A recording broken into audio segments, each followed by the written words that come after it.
जय हिंद दोस्तों, स्वागत है आपका एग्जामर्स में। मेरा नाम है दीपक और आज हम पढ़ने वाले हैं सूफी आंदोलन के टॉप 22 प्रश्न जो परीक्षा में बार बार पूछे जाते हैं। इसीलिए वीडियो को आखिरी तक देखें, इसमें सभी इम्पोर्टेंट क्वेश्चंस लिए गए हैं। आज का पहला प्रश्न है, निम्नलिखित में से कौन सा सूफी संत सुहरावर्दी सिलसिले से संबंधित था? तो इसका सही आंसर है शेख बहाउद्दीन जकारिया। यह सुहरावर्दी सिलसिले से संबंधित है। यह प्रश्न यूपीएससी 2010 में पूछा गया है। अगला प्रश्न है, कौन भारतीय संत मुजाहिद ए अल्फसानी कहलाते थे? तो इसका सही आंसर है शेख अहमद सरहिंदी। शेख अहमद सरहिंदी मुजाहिद ए अल्फसानी कहलाते हैं। यह प्रश्न यूपीपीसीएस 1998 में पूछा गया है।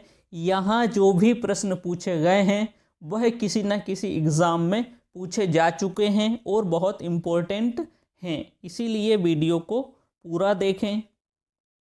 अगला प्रश्न है, कौन सूफी संत महबूब ए इलाही कहलाता था?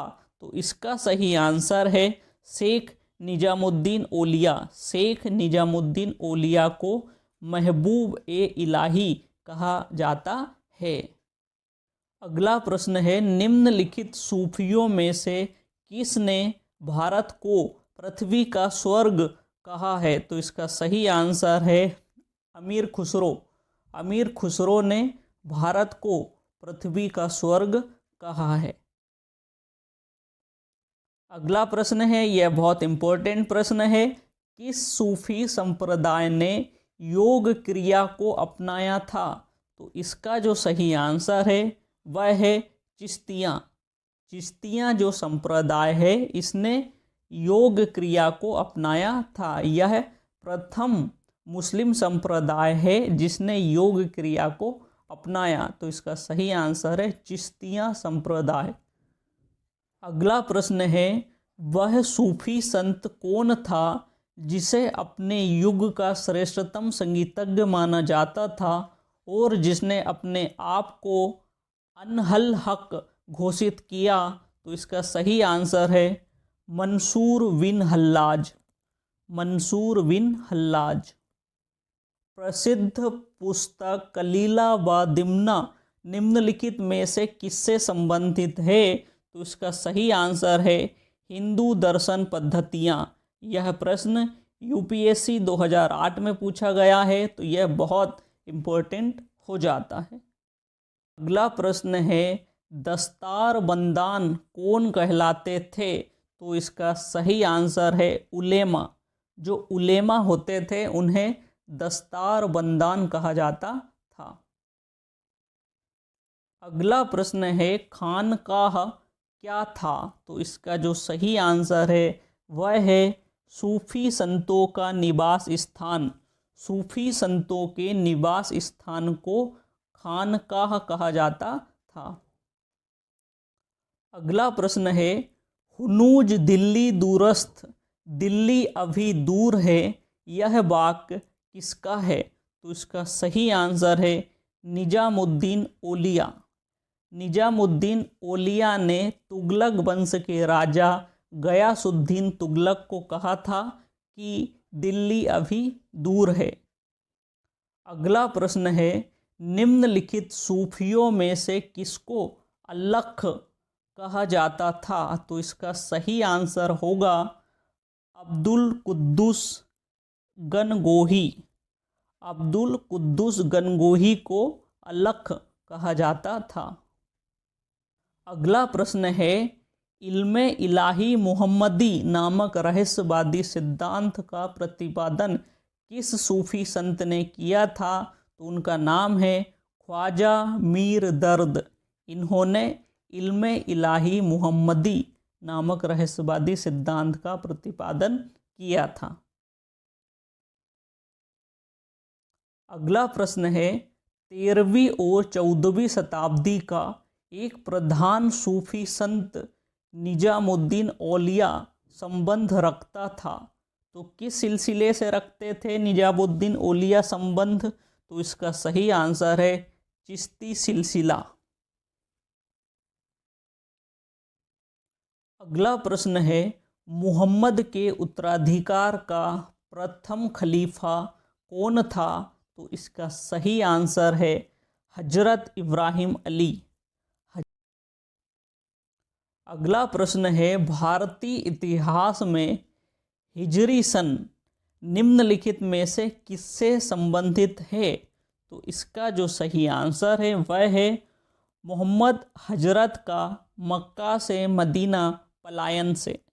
जब मोहम्मद साहब मक्का से मदीना के लिए पलायन किए थे तो उस समय को हिजरी सन कहा गया था।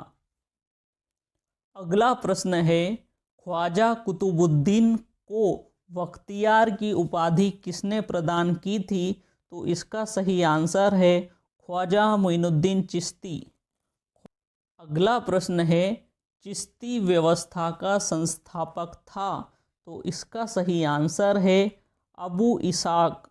अबू इसाक जो है वह चिश्ती व्यवस्था का संस्थापक है और भारत में चिश्ती व्यवस्था को लोकप्रिय बनाया है ख्वाजा मोइनुद्दीन चिश्ती ने। ये भी याद रखिएगा, इसके जो संस्थापक हैं वह अबू इसाक हैं, लेकिन भारत में इसे लोकप्रिय बनाया है ख्वाजा मोइनुद्दीन चिश्ती ने। अगला प्रश्न है, किस सूफी संत की दरगाह अजमेर में है? तो इसका सही आंसर है मोइनुद्दीन चिश्ती। मोइनुद्दीन चिश्ती की दरगाह अजमेर में है।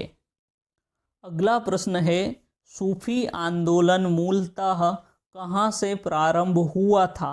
तो इसका सही आंसर है फारस, पर्सिया। फारस से सूफी आंदोलन का प्रारंभ हुआ था, इसे पर्सिया भी कहा जाता है।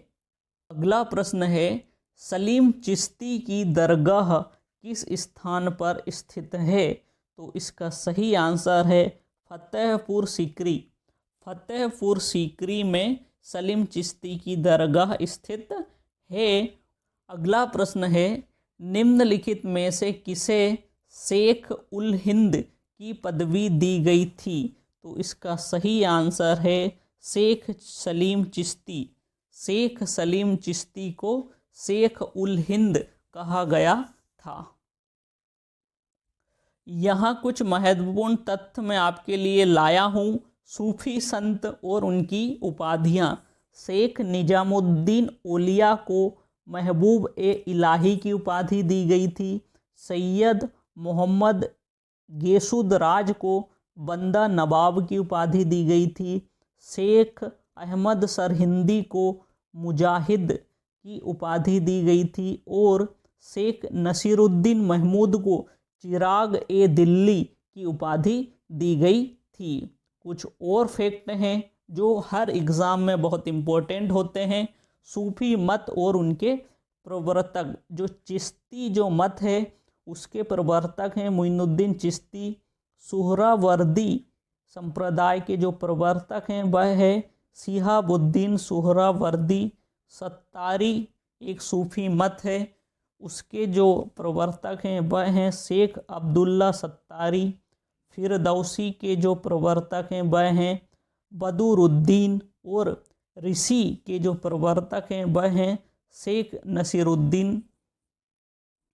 यहाँ ये वीडियो समाप्त होता है। अगर आपको वीडियो अच्छा लगा है तो वीडियो को लाइक करें, दोस्तों के साथ शेयर करें और चैनल को सब्सक्राइब करना बिल्कुल ना भूलें। धन्यवाद। जय हिंद।